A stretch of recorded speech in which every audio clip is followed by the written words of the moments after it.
Can we talk about the quiet gaps screens have created? Our kids can build entire digital worlds, but struggle to read the room in the real one. And no, this isn't about demonizing screens. They're not evil, but they are passive. Social skills, executive functioning, those are not passive.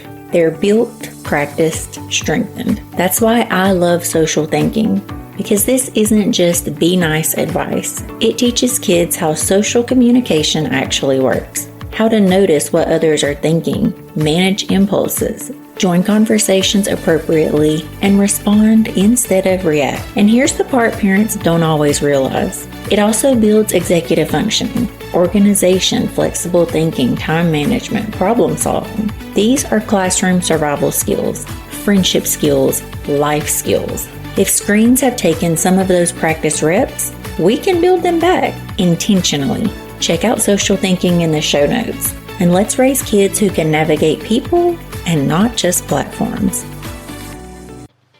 If you are trying to pull your kids away from screens without triggering a full-blown household uprising, I have something that actually works in my house. My son and I are obsessed with the games from Taco Cat Games. We especially love their very popular Taco Cat Goat Cheese Pizza. I am not kidding when I say every family we've given it to comes back saying the same thing. This game is chaos in the best possible way. It's ridiculously easy to learn, the rounds are super fast, and within about 10 minutes, your living room turns into a laugh until you cannot breathe, slap the table competition. And for ADHD brains, it's perfect. Quick feedback, constant engagement, lots of movement, all the things that keep kids actually interested, which is exactly why I love it for our Screens campaign. Games like this create those tiny moments of connection that reset everyone's brain after a long day of school, homework, and way too much dang screen time. So if you're looking for a 10-minute family reset that actually works, check them out at tacocatgames.com or check them out in the show notes, because sometimes the best way to compete with screens is with doing something even more fun. Today's episode is for every parent who has ever said, "Screens are off," and immediately watched their child react like you just unplugged life support. If you're raising ADHD kiddos in the age of YouTube, Roblox, and endless dopamine on demand, you already know this isn't just about too much screen time. It's about power struggles. It's about motivation. It's about brains that lock onto digital rewards like a heat-seeking missile. And the truth is, most screen time advice was built for calm, neurotypical households, not real homes with real kids and ADHD brains that struggle to hit the brakes. Which is why today's guests caught my attention. Stephanie and Peter Kakris are the founders of ScreenCoach, a system designed to flip the script on screen time by helping kids earn it through real-world activities. You know, like movement, creativity, learning, and responsibility.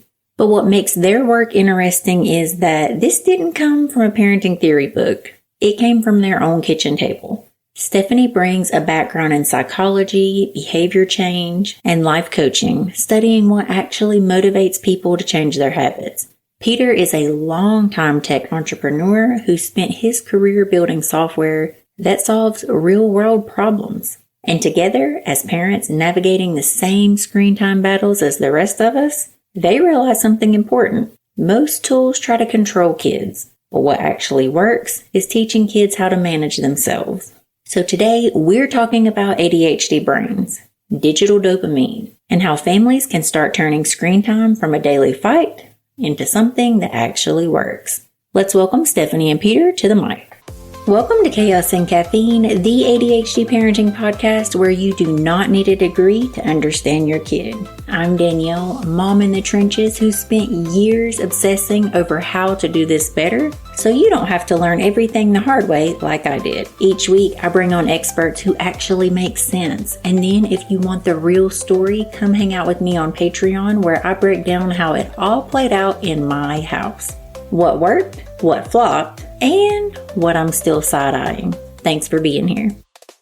Stephanie, Peter, welcome to Chaos and Caffeine.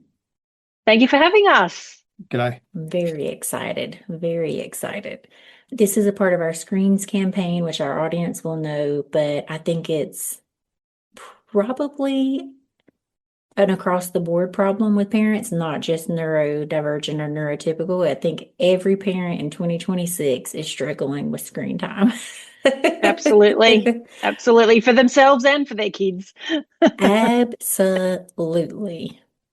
So you guys Yeah. have a very interesting journey, and I would love for you to take us back maybe to the moment where you realized that you were struggling with screen time. I'll let you take this, Pete. Yeah, sure. When our oldest child was 14, he had a screen time issue, and he was using it as an escape from struggles at school, being bullied at school in the physical world, not the virtual world, and it didn't quite fit in, and that was his escape. And at the time, because we saw that was an unhealthy balance, we tried to figure. We well, first of all tried to use like a manual reward system where we'd you know have a paper system. You can do this to earn screen time, and I thought this is too hard. Let's look for something. And we tried all the leading solutions on the market, and none of them worked for multiple reasons. And a lot of them were technical, but also none of them actually had any way that you could earn or gain additional screen time. And at that time, he was going from Windows to iPad to iPhone to PlayStation. So doing and also a Mac. So had it all. So it was technically too hard to do, and I thought this is just too hard, and just kind of gave up for a while. And then it wasn't until a couple of years later that we decided to bite the bullet and put on the superhero capes and see if we can do something to save the current and future generations. Stephanie, do you have a moment in there that you remember? Look, it was a very difficult time, especially at the end of eighth grade, which would be the end of middle school for you, when he came home and he just lay on the ground and he just said, Mum, I just can't do this anymore with this school and with, everything that I'm managing. And so we looked around for, Peter actually researched for like a month to try and find a school that would suit his needs, because he's very bright, and a lot of ADHD kids are very bright and they're under challenged at school. And, he would, in his first 2 years of high school, he sat in the back of the class with his friends and watched YouTube. He literally learnt nothing. And it wasn't until the very end of the year that the teachers cottoned on that he was actually really smart. And then they came down on him hard because he wasn't doing any work. He wasn't using his potential. His self-esteem just plummeted. He wasn't fitting in. And then when we had the first interview and the first day at the new school, his nervous system was just cooked. And he literally spent 2 months in bed gaming because just to cope. And we had to really get a lot of therapy, and we had to be very, very gentle to get him out of that sort of cycle and get him back to school. And the school was fantastic in working with us to say, he could just come in half days. He could just start with 2 days a week. The school had a lot of kids with different needs, so that was a common thing for them. And honestly, if it wasn't for that cooperation with the school to be able to transition him back in slowly, then we could wean him off the screens, then, I don't know where we would have been. But the whole point and message that we try and convey to parents is, that it's really important to start managing your screen time with your kids early, when the signs are just starting to creep in, like the kids are starting to lie to you, or they're sneaking their iPad, in bed at night when when it's supposed to be put away, or, they're negotiating like, to move heaven and earth for just 5 more minutes. And, that constant like pull of the screens, it's so hard to fight against. And so, that's one of the reasons as well why we created the ScreenCoach in the way we did, is because it uses those positive psychology instead of just the controlling, you get a set amount of time and then you're blocked and that's it. The kids actually have the control, and they're the ones, if they do all their chores, if they've played outside, if they've done their exercise, or, eaten fruit, even brushed their teeth, then they can have their screen time, because we love screens. Like, we're a high use screen family. Pete's an IT expert, and, I'm an online entrepreneur, and screens in our family. So we can't just say, oh, don't give your kid an iPad until they're, 12. It just doesn't work like that anymore. And so, to be able to use that positive psychology and to be able to enforce the routines as well. So it just takes all that onus off the parent and onto the app. And even though the kids know that you've installed the app and you're paying for it and you've set the limits, it's a completely different psychology when the app blocks the kid, as opposed to when the parent comes in and says, radio time's up. That's a good point. I know we're probably jumping the gun because it's kind of more of a backstory, and it was interesting that I gave you the more functional, short, abbreviated backstory, and Steph gave you the one with all the extra details. So thanks for that, Steph. But yeah, the key thing that we noticed when I tried the different solutions that just gave you a fixed amount of time is that it didn't actually solve the problem. All it does is it gives you a bit of breathing space for a few hours, and then the fight. And then the next day, the same. So even though we tried to have a technological solution, it just didn't help. It didn't actually help the core problem, and it also doesn't teach children what they can do to change their own habits. So that's why we were highly motivated to do something a bit different. Yeah. You're nodding very knowingly there, Danielle. Yes, there's one thing in there that sticks out to me that I actually did not realize until very recently. This whole podcast is like anti-Pinterest board perfect, but I really tried to do like the Pinterest, we had a worksheet on like a weekly thing where you could earn screen time, and my ADHD would not allow me to follow through with that worksheet every week. Like Monday, Tuesday, we would start out strong. I mean, we'd be good. And then midweek, every week, I'm like, oh, we forgot to put our stickers on there. Mm-hmm. So absolutely. I love that it's automatic because, yeah, sometimes ADHD parents, we miss out on the follow through also. Oh, and not just ADHD parents. I mean, I don't have ADHD, but I had a lot of low-level chronic anxiety when the kids were growing up and young, and you're trying to work and you're trying to, juggle all the balls that, modern parents juggle, and especially mums with the emotional, holding of the child as well and looking after their emotional needs, managing all the household, trying to work. It's very, very difficult to keep up a regular routines. And we know that, the research shows us that ADHD kids and neurodivergent kids, they thrive on consistent boundaries, consistent routines where they know exactly what time they have to get off at night, for instance. So one of the things that we would be really bad at is like, unless we set an alarm every night at 8 o'clock to go and tell the kids, radio, it's time to get ready for bed, we'd look at the clock and it'd already be 9:15, and we'd be like, oh my God, they were supposed to start their bedtime routine like an hour and 15 minutes ago. And even though our eldest was too old to use ScreenCoach, by the time it was ready, we've got a daughter who's 5 years younger than our eldest, and she was fantastic beta tester with ScreenCoach. And every night at 9 o'clock, she would come out and she would say, oh, Mum and Dad, I'm going to have my shower now. And like Peter and I just look at each other and go, oh my God, this is so good that she, that she knew that, she was blocked from her devices, and she'd come out. To the minute, you'd have a look exactly. Yeah. You just got blocked on her iPad. Yeah. Yeah. And her and Peter would negotiate. So it was often like 8:07 or something like that. Because, he would say, radio, 8 o'clock. And she'd say, can we make it 8:15? And he'd say 8:05. And then she'd say 8:07. And he'd say, right. That is my kid. When he was very young, we created, oh my gosh, he's like a master negotiator. I mean, I know later in life it's going to serve him so well, but right now he's practicing on me. And he is the king of, Mom, just one more minute. And then here my ADHD brain goes. And like you said, I look up and I'm like, one more minute. It's been 10 minutes later. Like, put your phone up. Like, let's get ready for bed. Come on, let's do this. And then I also get frazzled for if we're 5 minutes behind, because then I feel like, everything's off track, even though 5 minutes is Yes. really nothing in the grand scheme of things. So then No, it is though. It is because it takes up that space that and you've planned in your head everything that you need to do. It does make a difference. yeah. And the So then challenge I'm there is, frazzled, we're running behind, and then it's like, Yeah, and then everyone's stressed. yeah. yeah, And Yeah.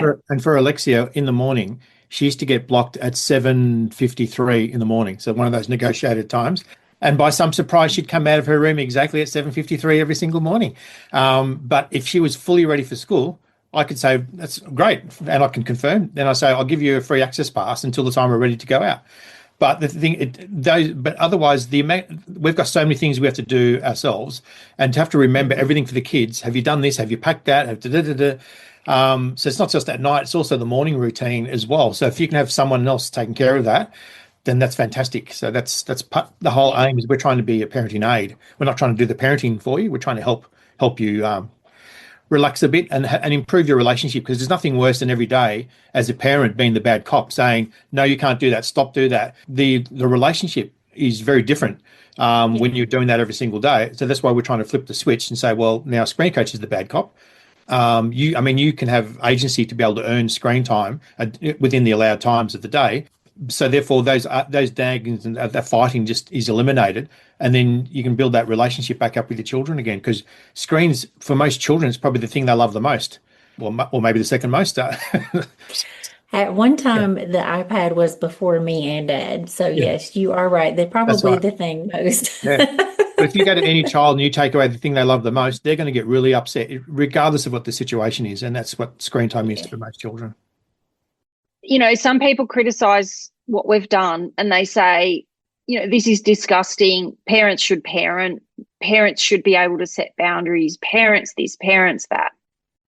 And my argument to that is, we have a modern problem here that no one has ever tackled before with the addictive nature of screens, whether it be gaming or social media, YouTube, whatever it is. Like they hire psychologists and psychiatrists to specifically design the apps to be as addictive as possible, even for children, or especially for children, but also for adults. And so you're fighting against an uphill battle. It's like saying, if there's a bushfire, oh, we shouldn't use helicopters to dump water to put them out. We should just use a hose. It's like, no, we've got to fight like a modern problem with a modern solution, in my opinion.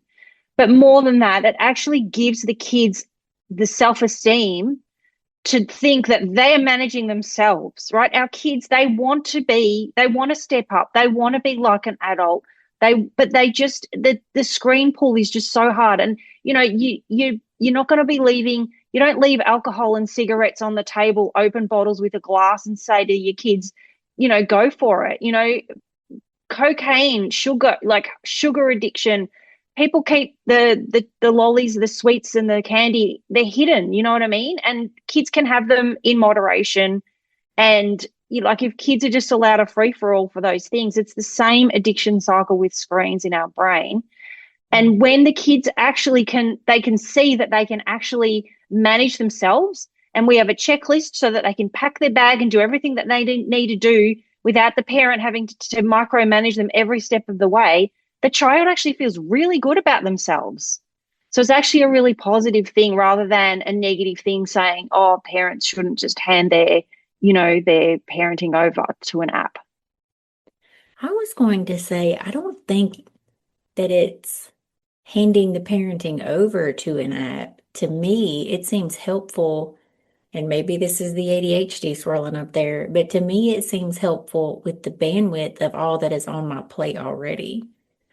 And Exactly. not in a sense that, like, I'm going to give this kid these lists and he's going to go do this, but like we've already talked about, keeping up with bedtime or keeping up with shower time, or are you ready for school? Like, it just seems like a tool to me that would help with the mom bandwidth that I already have overloaded up there. I don't think it Yeah. sounds like handing the parenting off. No, but the people that say that are the people that don't know the system. They're just superficially criticizing from a distance, which is what lots of people like to do. Yeah. Yeah. True. And my kid loves the agency. He's always telling me that I treat him like a baby, even though he is my baby. He does not understand that concept at all. He has told me he is almost a tween and he would like to be treated as such. So I think that giving him that self-agency, it would be really impactful for him. Well, is your is it son or daughter? Sorry, Son. your son. Yes. Is he trustworthy? I'm gonna say yes because he may listen to this podcast one day. Okay. Because if he's trustworthy, we have this special option that's there's lots of awesome stuff in ScreenCoach using lots of positive psychology, but we've got this option where a child can be trusted, which means that they can self-approve activities up to a certain level. So we have tokens, so it's gamified. So you've got tokens and gems, so kids can earn screen time tokens, or gems that can lead towards pocket money. So this is another awesome motivation for change.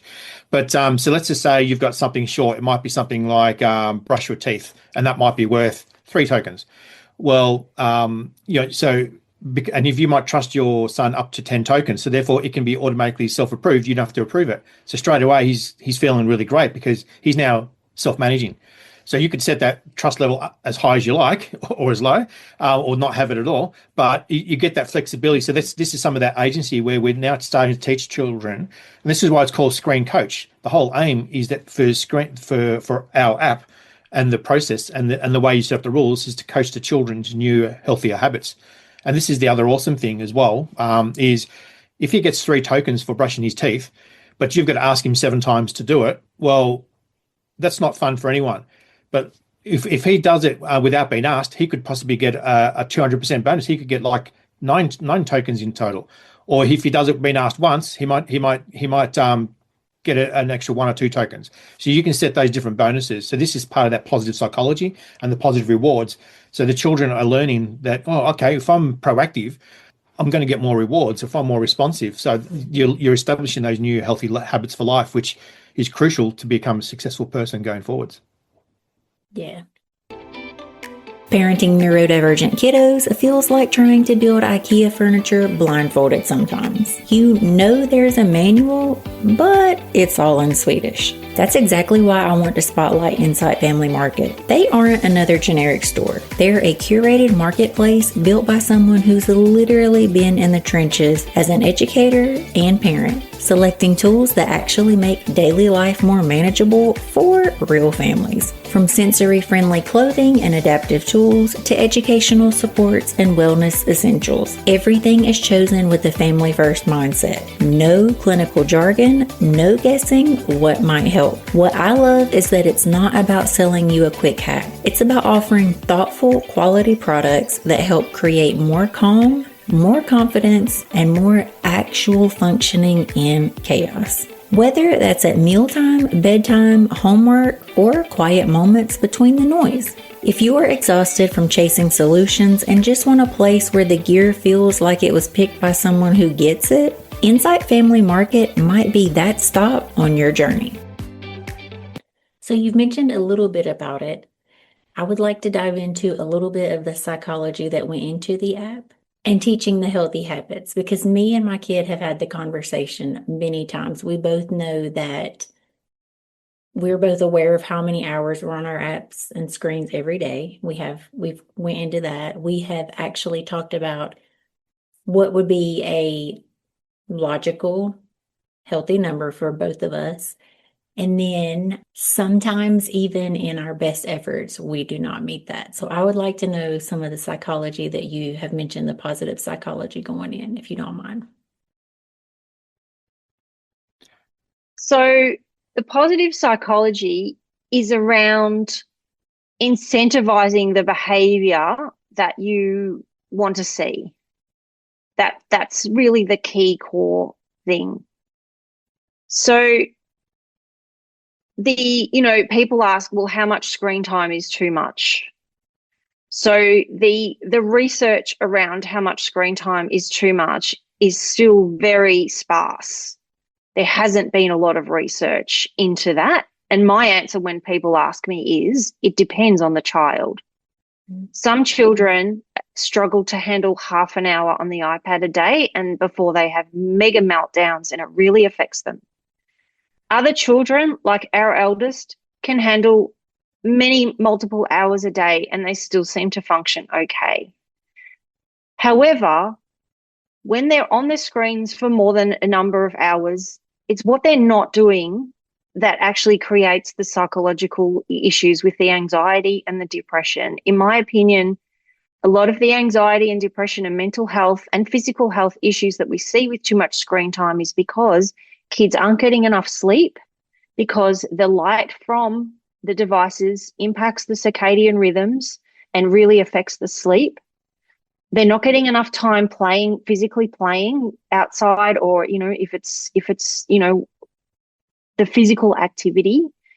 It also can cause developmental delays in younger children where they're not being physically active enough and they're not having enough in-person interaction with their adults and with other people, where, it was only last year I went to a pizza restaurant during the school holidays, and there were two little children of 4. They were about 4 and 6 years old.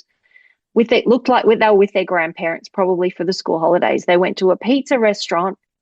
Each of the grandparents handed each child their phone, and literally as soon as they sat down, they stared at the phones even while they were eating, and right until the end of the meal, they ate the ice cream like this. They were holding the phone and like they're just eating the ice cream, and I'm like, oh my God. Like, fair enough, if you've got a long wait for the meal and you've got young children, okay, if you want to give them a phone to keep them quiet, but please, while they're eating, take the phone off and talk to them, engage with them. Like, I was just horrified. And so it's like, how are these kids going to be able to engage socially if they're never given an opportunity to have a chat during a meal? Like, it's to me, that's a real concern.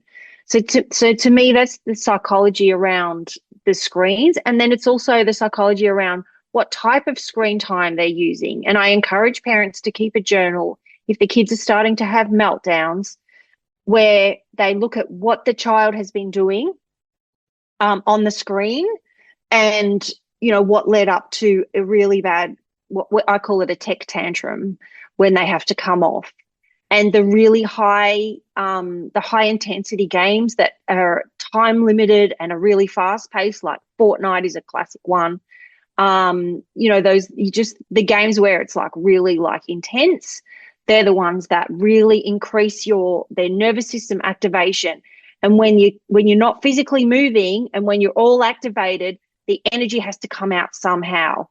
So if your child is really, really determined to play Fortnite and those kind of games, make sure they have a really good run around before and after, and make sure you limit it to one round.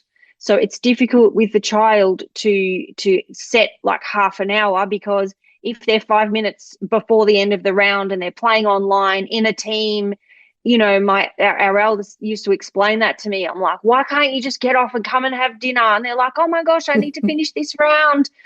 And so, once the kids finish the round, then you can hop onto ScreenCoach and you can click on, instant block, and then they can be blocked from the device, and then they know that they just can't continue. So, but if we can shorten the child's time on the screen so that they don't build up all that energy for too long, then that really helps with their psychology. And then, of course, there's the positive psychology of rewarding the children. So you limit their screen time. Some parents give the kids no free time, like they have to earn all of their screen time. So they wake up in the morning and they've got no screen time. And then if they get ready for school, if they do everything they need to do, unpack the dishwasher or feed the cat or whatever it is, then they can earn the tokens, and then after school they can play. If they don't do any of those things, then after school they have to do some more things to earn the time. So it gives the kids that, it really empowers the kids. It makes them feel good about themselves. And ADHD kids, they like external motivation. So they like they don't have as much intrinsic motivation like other kids do. So they're not as self-driven just to feel good about themselves for no external reason to do the things that they need to do. So to give them the screen time, and we also have an allowance manager in there where they can earn gems. So not every child is motivated by screen time. So you might want to give them, a few gems, which might be worth 20 cents each or 10 cents each. And when they get to 10 gems, they earn $1. And then, they can have a virtual bank account there. And then, you can help like to manage that, and they help to budget and save, and they can see their balance, and they can actually virtually earn the money. And that makes kids feel really good about themselves as well. I love that you mention exercise in there, because when my kid and I were having the conversation about how much screen time is logical, we also had the conversation of our bodies need more movement during the day. How many hours do you think that you need to move your body every day? And he actually came up with the number of 3 hours, which I thought was a little bit excessive. However, I think he's correct. Yeah, for him, that's what he needs. Yes, he actually said, Mom, if we can include recess at school and sports, he said, I really think that 3 hours would be a good number. And so even having that mental awareness, if he could have that, built into the app, have you hit your exercise or your active time today? I think that is amazing. I'm very fortunate to where my kid, if I say, hey, let's go play basketball, he's usually always down. So even though screen time is a challenge in my house, if Mom comes in and intervenes and says, hey, let's go do something, soccer, trampoline, or something like that, he'll give me a solid 30 minutes. But then he's like, okay, Mom, I need to take a break. Yes, I mean, I heard a statistic in Australia. I think 1 in 10 boys aged between 5 and 11 are on ADHD medication here in Australia.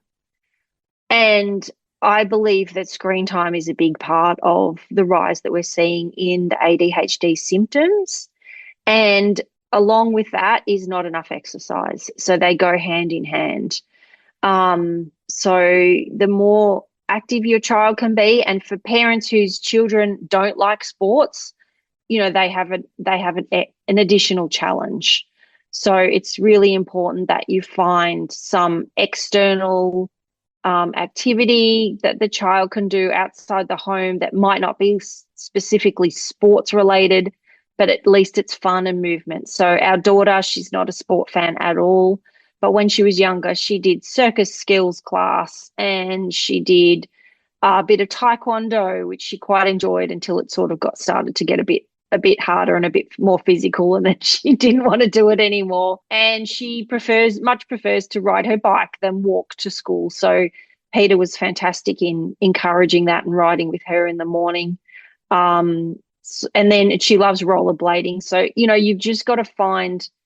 Oh, she also did ice skating lessons because we're fortunate to have an ice rink close by. So you just got to try and find the thing that it might not be sport as such, but she's an artist, so she's creative. So she loved the creative, the ice skating and the circus skills more than the competitive soccer and, the other things. So you've really just got to drag your kid along and give them, tell them they can earn tokens, they can earn screen time if they go to 3 or 4 classes and see if they might like it. That's right. You could put, if your child is only half wanting to go to soccer training, you can put down, go to soccer training, earn 15 tokens, or, walk to school, 10 tokens. So you can put in all of these different activities to encourage the physical activity. And based on the amount that you want to motivate, you have higher rewards for that. And the things that you probably don't want to do as much, you have reduced rewards. So they'll naturally go, where can I get better return on effort? Kids aren't dumb. They'll look for those ones where they can get the more points and go, that's easy. I'll just walk to school and I'll get an extra half an hour of screen time tonight. Fantastic. Yeah. So I was not going to ask this, but I just realized that you guys are in Australia, and I think you're one of the very first countries to ban social media, and I want to know how you guys feel about that, or how your family feels about that. So the Australian government are talking a big game with this social media ban, but it's actually pretty lame. So a lot of parents are reporting that their child is under 16 and it hasn't impacted the child at all. If the specific app required like a photo, the child just uploads a photo of someone else. If it asks for their date of birth, they just put in whatever date of birth, makes them look over 16. And, for the few kids, I've heard parents say that their child was kicked off YouTube, but now they watch YouTube without logging in. They just watch it as and it's worse because the parent can't check their YouTube playlist to see what every now and then they like to go and check the YouTube playlist. So they don't know what the child's watching. So it's actually worse. So, I mean, our fundamental opinion is that, I think that it is a difficult one because they are designed to be addictive, and it is a difficult time for children, when their prefrontal cortex and all their brain is developing and they don't have the awareness to stop when they should be stopping and that kind of thing. But we think, that parents should be monitoring the kids' usage. And yeah, it's a difficult one. But yes, I mean, the Australian government's talking the big talk about how, we're the first to implement this social media ban. But the vast majority of parents are reporting that it hasn't really worked. And if it did work on the main platforms, new ones, kids will just find other new ones. They'll use VPNs. Kids are smart. Even, 8-year-olds can figure out how to get around these things. So, yeah. Alexia only just turned 17, and so she was really happy that, because it's for 16 and unders, that the ban were, and she was really relieved that she's got away with it, so to speak, because she actually learned how to draw from YouTube videos and TikTok videos. She learned lots of cooking recipes. She's learned how to do crocheting. There's so many things she's used for good. Like, that's why not all screen time is evil. So she's learned so many awesome things from it. And that would have been a huge inhibitor for her if she wasn't able to use those platforms. So, and for us, we've never had any issues with anything online because we've spoken to her about appropriate behaviors. And if people say things you don't like, just leave that and go somewhere else, So if you try to block a kid, let's just say you're worried about your kids, I guess, being in danger riding a bike, what do you either say, don't ride a bike until you're 16, or do you say, well, we'll teach you how to ride a bike. Let's put a helmet on. And if you need to, elbow guards. So, you can look at educating. So my concern with this decision is, in principle, it's a good idea, but this decision was actually made by people by no one technical in the room. They were just really unskilled politicians and whatever else. A technical person like me would say, well, what can we do to actually make the platforms better? Let's actually have them, because we're in a world of AI. How easy would it be for them to automatically detect? So I'm probably going off on a tangent. But anyway, we could actually block bad words or things that aren't harmonious automatically. And we could also, there are technical things that we could do to achieve this and actually help use it as for good, rather than just say it's all evil. Let's throw out the baby with the bathwater. I do think that kids are very smart, and mine for sure would find a workaround. But I like that it's putting the pressure on the tech companies, because here in America, I have seen a lot of commercials recently on TV from TikTok and Meta saying what safety features are there. So maybe hopefully, I don't think they're on their way to a ban here, but at least they're teaching parents you have these options of monitoring this or blocking that. And I think that's a little bit of good that's coming out of all of it. Oh, of course, it brings awareness and attention to it. But for us, social media is the tip of the iceberg in terms of the issue with overall screen time addiction and overuse and imbalance in life. So, so in some regards, it's kind of good for us because it's bringing attention to the bigger topic. but it's just what you see above the water on the iceberg. Yeah. So you guys, I have ADHD and I would talk your heads off all day and ask you all types of questions, but I know you guys are just starting your day there and you have much more important things to do than chit chat with me all day. Would you like to tell our audience how they can find out more about ScreenCoach and I believe sign up at a discount? Sure, Stephanie, I'll let you do that one. Okay. So they can go to myscreencoach.com/chaos, CHAOS, and we've created a special landing page just for your podcast listeners.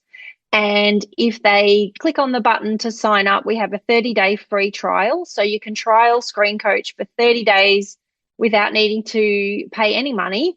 And if they put in the code CHAOS10, which is CHAOS10, then they can get a 10% lifetime discount, especially for your listeners. So we would love everyone to hop in and try it. We have really great chat support via the app. When you download it, you'll see the little icon for the chat support, but also if you have a look around our website and you have any questions, there's chat support on the website itself. Now, we have created the chat. Peter and his team have spent many months teaching the chat support to automatically reply with, appropriate answers. But if you're not happy with any of those answers, or if you'd like to speak to one of us, then you can just type in "speak to human," and when we're awake, because often when American people are awake, we're asleep. But as soon as we wake up, we'll attend to your query. And your evening is the best time to catch us, which is our morning, because we're obviously awake and working. And yeah, we would love to hear feedback from your listeners and see how they go with it. And we'd love you to try it out too, Danielle, to try it with your son and to report back and to your listeners and see how it's going. I definitely think we need it, and not just for monitoring screen time. I think we need it for, like you said, teaching healthy habits around screen time. I think our whole house could benefit from that. Absolutely. So many parents say to me, does it work for the parents too? Yeah, and you can, if as a parent, you can use it for yourself, and you can lead by example as well if you like. In fact, we have we have an additional invention, which it's a box to actually manage TVs and gaming consoles. It's kind of, we put sort of semi on pause because of lack of investment funding, but it works really well. So I have it plugged into the TV, and at 1 a.m. each morning, I know it's late, but I'm normally a bit of a night owl. At 1 a.m. it blocks me. And so, like, I might be watching an episode, another one starts, or a YouTube video, and it blocks me. Okay, all right, I'll go to bed now. So it's good for us adults as well. But I need to wind down. I'm often working until late, so I'm often watching a couple of things just to chill out. So we all need screen time. That autoplay after the next episode, I have lost countless hours to that. I've actually become addicted to completely new shows because I'll finish watching one show and another will autoplay, and it's interesting in the first 5 minutes. And I'm like, what the heck am I doing? I'm on a totally different show and now I'm hooked. Yes, they do that deliberately. Yes, they do. Yeah. Actually, we heard an interesting podcast with Matt Damon and I'm not really good with names. Another famous actor, and they were saying when they write, and because they're producers for movies, and they said when they do things for Netflix and so on, they actually change it so that in the first few minutes they grab your attention. Whereas in the old days, you go to a cinema or you watch a movie and you'd watch the whole thing. So they totally changed it around. So this is another example where psychology is used in everything. It's not just games and social media. It's in the movies and the episodes and the way they're structured to get our attention. So it's all part of the battle of us versus it's like trying to push back against the wave at the beach. It doesn't matter how much you try, the wave's going to come crashing over you. Something similar that I heard is also via a podcast. I'm totally a podcast addict. That now where we're so distracted watching a screen, but we have a smaller screen in front of that larger screen, they were saying when they make Netflix shows or newer shows, they are repeating the plot over and over because we're so distracted. We missed the main point and they're weaving it back in. I thought, man, we need to get together. I Yeah. know. It's seriously concerning. It It is. It is. is. And this constant grab for our attention, it's takes so much discipline to put your phone down and to go and do the things that you need to do. And that was the other thing that I was going to say about the dopamine hits that we get from the screen time, and especially for our kids, but also for anyone. We get, they give us these very artificial, constant dopamine hits that literally no other experience in our lifetimes or in any human existence has ever had before. And when you're getting these constant dopamine hits, the set point for how much dopamine you need to feel motivated increases, and then it increases again and it increases again. So when you put your phone down and you have to go and cook dinner, or, the kids need to do their homework or go to school, it feels so laborious and so boring, and it even feels painful because it's like a withdrawal.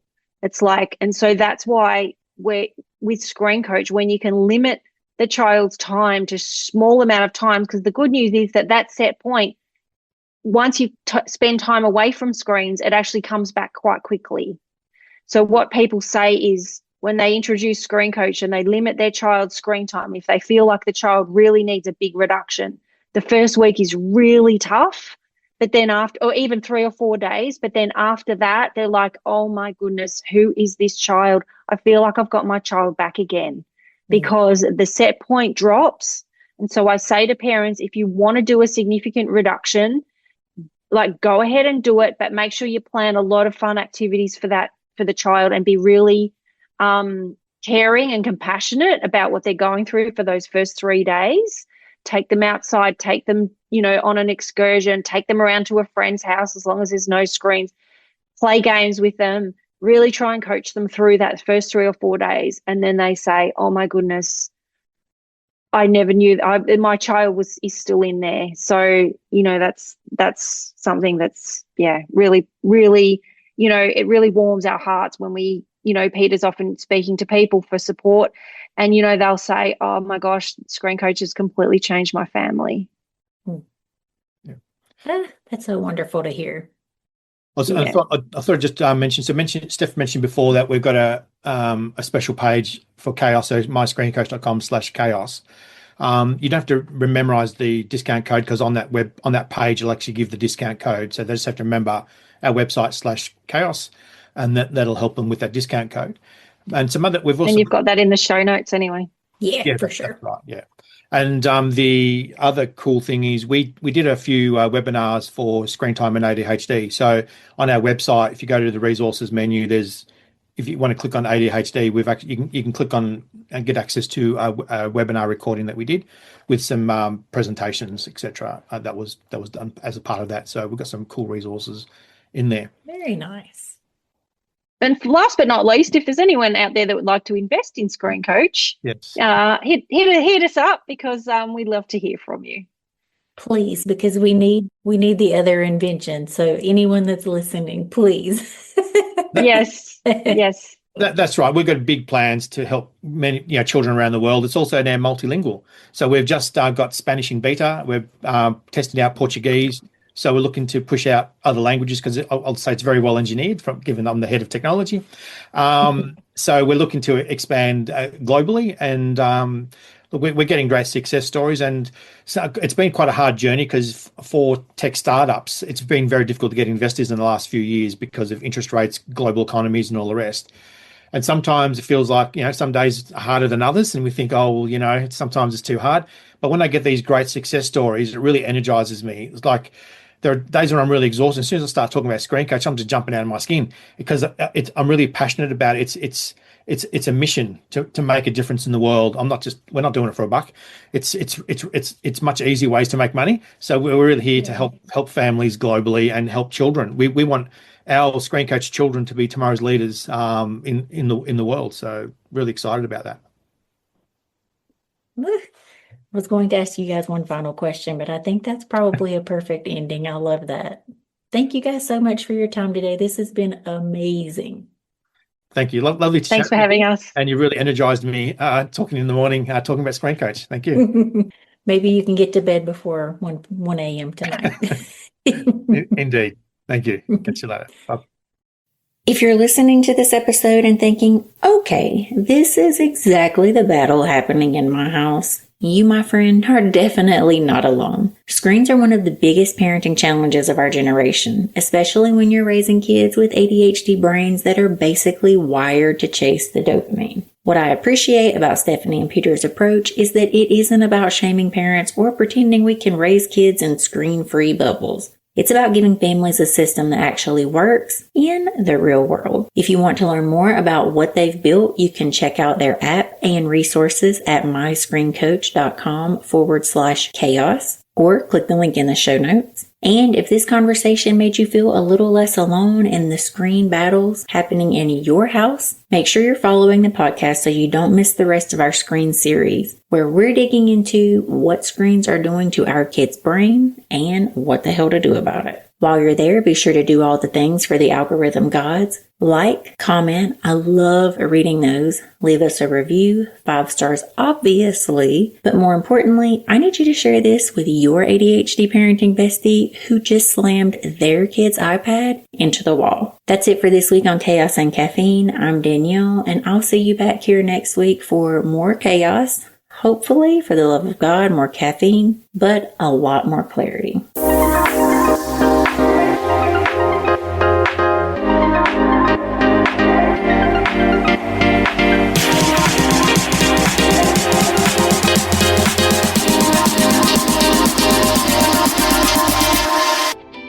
If you're a parent in the neurodivergent world, you already know this. We read labels like it's our second job. We side-eye ingredients, we Google brands at midnight, and we're constantly looking for support options that feel intentional and not sketchy. That's one of the reasons so many families, including my own, trust Mary Ruth Organics. Their supplements come in easy-to-take liquid drops, which honestly matters when pills are a hard no. The flavors are kid-friendly, the formulas are vegan, Clean Label Project certified, and the company itself is a B Corp, which means they actually care about what goes into their products and how they operate.